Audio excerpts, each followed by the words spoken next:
Plataforma per la Llengua, que ha vingut amb la Marca Paiola, i doncs us comentem algunes informacions concretes de la situació del català el 2015. Si podem passar el PowerPoint. Per començar, tenim una sèrie de dades sociodemogràfiques que són positives i que contrasten després amb la informació que us donarem.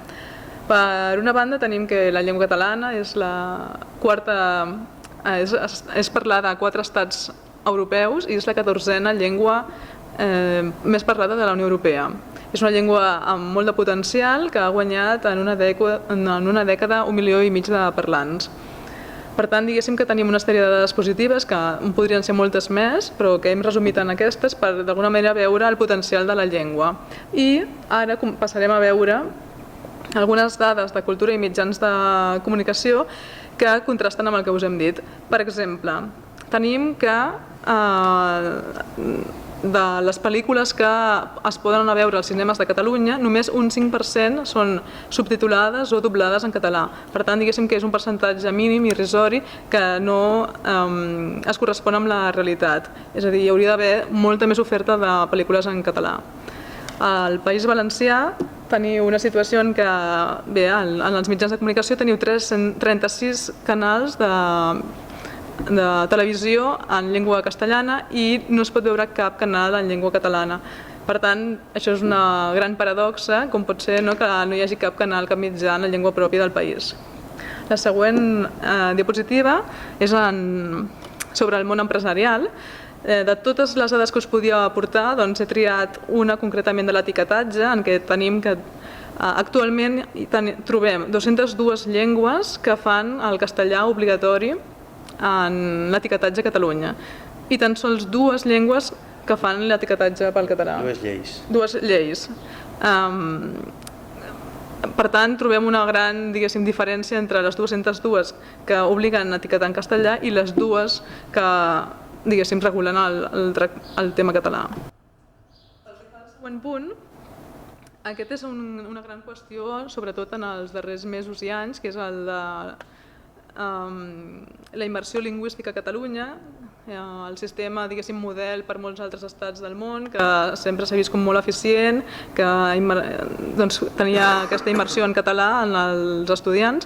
Doncs només hi ha hagut 7 famílies que han demanat aquesta voluntat que té l'estat espanyol de fer immersió lingüística en castellà, doncs només hi ha hagut 7 famílies que han demanat això a Catalunya. En canvi, paradoxalment, al País Valencià, 100.000 estudiants han demanat poder ser escolaritzats en català i no ho han aconseguit. És a dir, trobem que el mateix govern fa polítiques diferents i pren decisions diferents segons li interessa territorialment i políticament.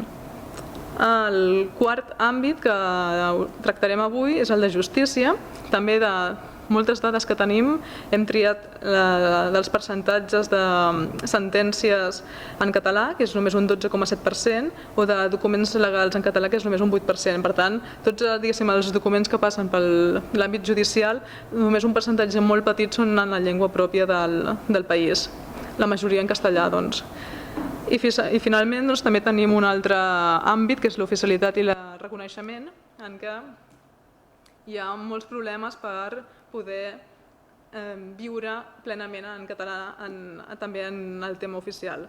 Per exemple, sumant-se a les 40 discriminacions greus que vam denunciar el mes de gener passat aquí mateix a l'ONU, a Ginebra, doncs en els darrers mesos hem trobat o ha vingut gent a denunciar 13 casos greus més. És a dir, aquesta situació no només no minva, sinó que continua desenvolupant-se de manera gratuïta i normal en molts llocs. Per tant, una vegada més voldríem posar sobre la taula que això no pot dur-se a terme en un estat democràtic. Recordem que són discriminacions per utilitzar el català en les administracions públiques.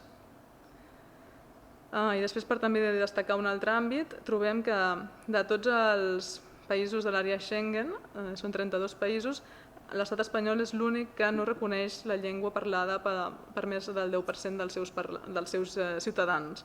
Per tant, és un cas paradigmàtic perquè 31 d'aquests països sí que reconeixen les llengües parlades per més del 10% dels seus habitants, en canvi l'estat espanyol no ho fa. Amb tot això volem dir que, per una banda, la llengua catalana té moltes dades a favor i molts resultats positius en els últims anys, però que, per l'altra, en els llocs on s'intercedeix es dificulta molt el seu desenvolupament normal. Fins aquí, doncs. Moltes gràcies.